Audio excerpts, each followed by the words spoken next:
الحمد لله رب العالمين والصلاة والسلام على رسوله محمد وعلى آله وصحبه أجمعين أما بعد أعوذ بالله من الشيطان الرجيم بسم الله الرحمن الرحيم ظهر الفساد في البر والبحر بما كسبت أيدي الناس ليذيقهم بعض الذي عملوا لعلهم يرجعون صدر محترم حکم صاحبان مسلم ربی اساتذہ اکرام اور دور دراز سے تشریف لائے ہوئے مہمان نظام سامعین اکرام، اگر آپ دنیا کے شب و روز گزرتے ہوئے حالات اور واقعات پر نظر ڈالیں تو ایک عجیب و غریب صورت حال پڑتی ہے۔ کہیں شہرا بھی تو کہیں قحط سالی، کہیں آگ ہے تو کہیں شہرا، کہیں طوفان ہے تو کہیں زلزلہ، کہیں اشراف ہے تو کہیں فقاشی۔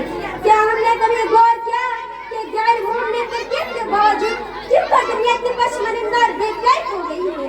ایک جملہ میں اگر کہہ جاتی ہے سب ہمارے بدعملیوں کا نتیجہ ہے، اور یہ ہے کہ دنیا قیامت کی طرف تیزی کے ساتھ بڑھ رہی ہے۔ کب آئے گا یہ قیامت کسی کو معلوم نہیں، اور نہ ہی کوئی اسی کا جواب کر سکتا ہے۔ لیکن اب یہ بتاتے ہیں کہ دنیا میں جس بڑے پیمانے پر اللہ کی نافرمانی کا فطرت کے خلاف بغاوت ہو رہی ہے، اس کے روشنی میں ہمیں دنیا زیادہ دن کی مہمان نہیں ہے۔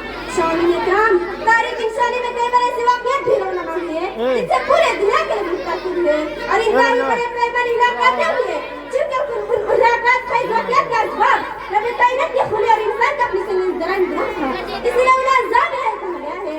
حضرت نوح علیہ السلام کی قوم کو جس شدید طوفان کا سامنا کرنا پڑا اسے بھی عذاب الہی کہا گیا ہے، اسی لیے کہ حضرت نوح علیہ السلام نے 950 سال تک اپنے قوم کو سیدھا راستہ دکھانے کی کوشش کی اور فرمایا یا قوم اعبدوا اللہ ما لکم من الہ غیرہ، کہ شدا بلند کرتے ہیں لیکن لوگ شکل خراب ہوا کیا ہوئے؟ چند لوگوں کے علاوہ کیا پورے قوم اللہ کا مان نہیں لائے؟ بلا خیر کہا خدا بندی نازل ہوا، چند افراد کے علاوہ تمام لوگ پانی میں غرق ہوں گے۔ اسی طرح لوط علیہ السلام کی قوم پر پتھروں کی بارش کی گئی کیونکہ ان کے قوم نے خدا کی وجہ نافرمانی کی، اور جس چیز سے روکنے کے لیے لوط علیہ السلام نے تعلیم دی اور عذاب الہی سے ڈرایا، انہوں نے جان بوجھ کر وہی کیا، نتیجہ یہ ہوا کہ اس قوم پر بھی عذاب مسلط کر دیا گیا۔ محترم سامعین، جب دنیا میں زیادہ برائی پھیل جاتی ہے تو اللہ تعالیٰ عبرت کے لیے کوئی نہ کوئی مصیبت یا عذاب بھیجتا ہے تاکہ برائی میں لگتا کہ انسان ہوش میں آئے اور اپنے مالک حقیقی کی طرف رجوع کرے۔ اور یہی وجہ ہے کہ چند سال پہلے سونامی طوفان آیا، اس نے اکثر و بیشتر شہری علاقوں کو اپنی زد میں لیا اور حال ہی میں کورونا وائرس نے پورے دنیا کو ہلاک کر رکھ دیا۔ قدرتی آفاتوں میں کچھ آفات یہ بھی ہے کہ اللہ تعالیٰ نے فرعون کو بہت مان دیا تھا لیکن اس نے بغاوت کیا، اللہ تعالیٰ نے اس کو سمندر کے اندر اس کو گروہ کو خاک میں ملا دیا۔ نمرود جس کے پاس دولتوں کا خزانہ تھا اس کو بھی مٹی کے اندر دفن ہونا پڑا۔ شداد جس نے دنیا میں جنت بنایا تھا اور کھانا کباب بنایا تھا، اللہ اس کے علاوہ فرشتے کو نشر کر دیا۔ حال ہی میں امریکہ والے اپنے آپ کو سپر پاور کہنے والے پر اللہ تعالیٰ نے ایسا برباد کیا کہ اپنے آپ کا شر نیچا ہونے پر مجبور ہو گئے۔ ایسے اور کئی ملک جس نے اللہ تعالیٰ کی نشانی کو بدلنا چاہا، جس کی وجہ سے اللہ تعالیٰ کے عذاب سے انہیں دوچار ہونا پڑا۔